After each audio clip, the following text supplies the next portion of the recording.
here's Brody Brazil. Well, I'm sure it's been a rough and probably regrettable last several days for television broadcaster Charissa Thompson, who recently came out on a podcast to admit that at one point of her career, she was flat out making up sideline reports during sports broadcasts. I don't know Charissa, and honestly, this video is not specifically about her. It's more about the process and what the public thinks and the role of sideline reporters and broadcasters in general. Look, I've got some experience in this field. I just wanted to add to the conversation. And I don't know Charissa. I'm familiar with her work. I know who she is. I know she's been around for a while, currently with Fox Sports and the Amazon Prime Thursday night broadcasts. But the longevity speaks to credibility. And so that's probably all I need to say about that. She's been doing this for a while, but now is coming under controversy for what she said. And I've got the text here from the Pardon My Take podcast.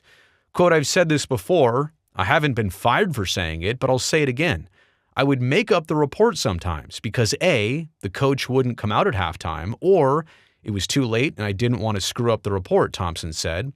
So I was like, I'm just going to make this up. Because first of all, no coach is going to get mad if I say, hey, we need to stop hurting ourselves. We need to be better on third down. We need to stop turning the ball over and do a better job of getting off the field. They're not going to correct me on that. So I'm like, it's fine. I'll just make up the report. End quote. Now, that podcast, some aggregation of articles around the internet, social media, it has garnered so many responses from fellow broadcasters, fellow media members, but especially fellow sideline reporters. Andrea Kramer here, the legend, says, "As one of only 3 women in the Pro Football Hall of Fame, I'm sickened by the insulting mockery being made of sideline reporting, a challenging role primarily manned by women, most of whom understand and respect the values of journalism and are integral, trusted members of a broadcast team." I wholeheartedly agree. Lisa Salters, shocked, disappointed, disgusted. What we heard today called all sideline reporters into question. "My job is an honor, a privilege, and a craft at which I have worked so hard, trust and credibility. They mean everything to a journalist. To violate either one in any way not only makes a mockery of the profession, but is a disservice to players, coaches, and most importantly, to fans." Catherine Tappan, deplorable. "I hold myself to the highest standard in everything I do. I know my hardworking colleagues do the same. We earn respect the hard way. To those commenting on the irrelevant role of sideline reporters, beat it. We are journalists. These actions are not normal." And then Tracy Wolfson says, "This is absolutely not okay, not the norm, and upsetting on so many levels. I take my job seriously. I hold myself accountable for all I say. I build trust with coaches and never make something up. I know my fellow reporters do the same." Laura Oakman, "The privilege of a sideline role is being the one person in the entire world who has the opportunity to ask coaches what's happening in that moment. I can't express the amount of time it takes to build that trust. Devastated with the text I'm getting, asking if this is okay. No, never." And then there's Lindsay D'Arcangelo, who writes for The Athletic. "I don't think she realizes how this looks. Women have had to work so hard to gain credibility, to prove themselves, to show they're fully capable of not only sideline reporting, but so much more.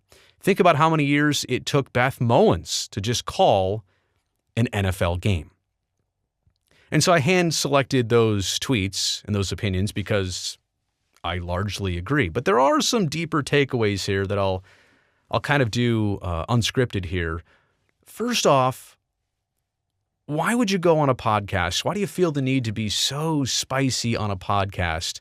And it's one thing to pull back the curtain, but you're always on. To think that a podcast is a safe space where I'll slip this in for the hardcore fans, but nobody important's going to hear this. We're in 2023, almost 24. You're more likely to have something bad spread by what you said in a podcast or a YouTube video than on broadcast television or the radio or even in print. To be quite honest, so many people are an audience to a podcast like that, especially a Barstool podcast. Why go on there and not only pull back the curtain like they're trying to get you to do, but to blow it wide open on something that If you did it, hopefully you matured from it, you've moved on from it. Why would you go back and circle back and admit that?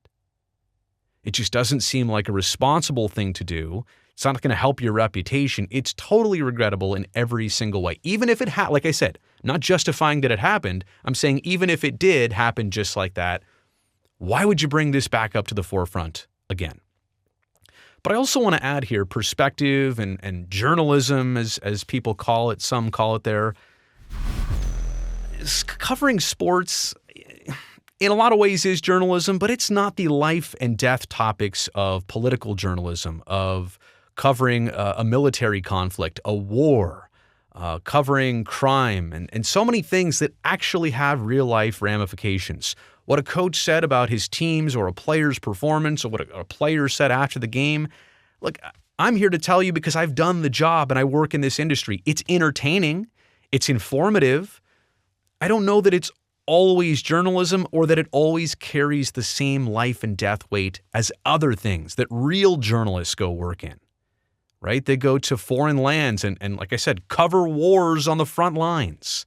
That's not something sports reporters do and sideline reporters do. We work hard in this business. We sacrifice nights and weekends, and we do work hard on reputations and trying to get it right. You should be, at least. So I'm not minimizing the job of sports broadcasters or sideline reporters, but let's just put things in proper perspective here.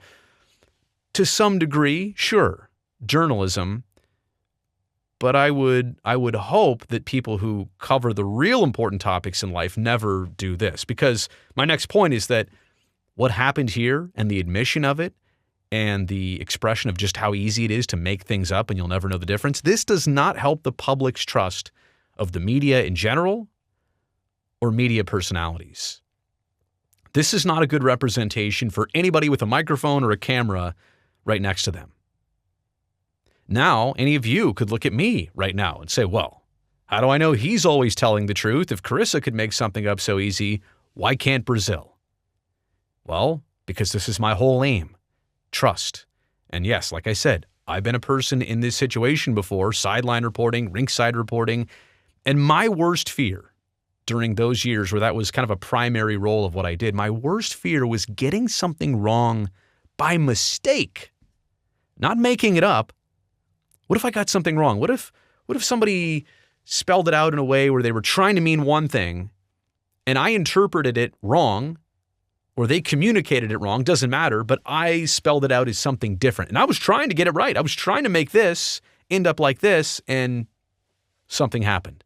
I was just always mindful that somebody out there related to the person I was talking about was probably watching. A brother, a sister, father, a mother, husband, a wife, doesn't matter.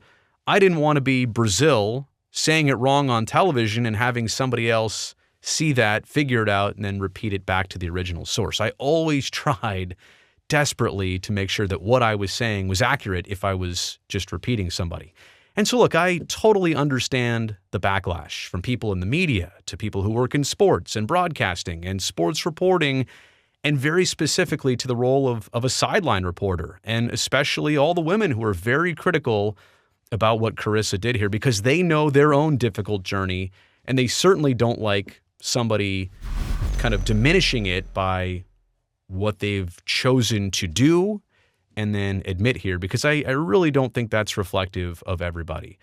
There are a million different ways, by the way, to handle this. If you're somebody in the sports broadcasting or journalism field and you're interested in, what would you do? Like if you're in her situation and the coach doesn't come out in time and you have to go on TV and do this hit like we talk about a lot, or if it's not interesting or if for whatever reason you miss it, okay, number one, you've got to pull a rabbit out of your own hat, come up with something that you've observed. You don't always need somebody's attribution. You have your own observations, number one. Or number two, you could always say like, hey, you know what? I was supposed to talk to the coach at halftime.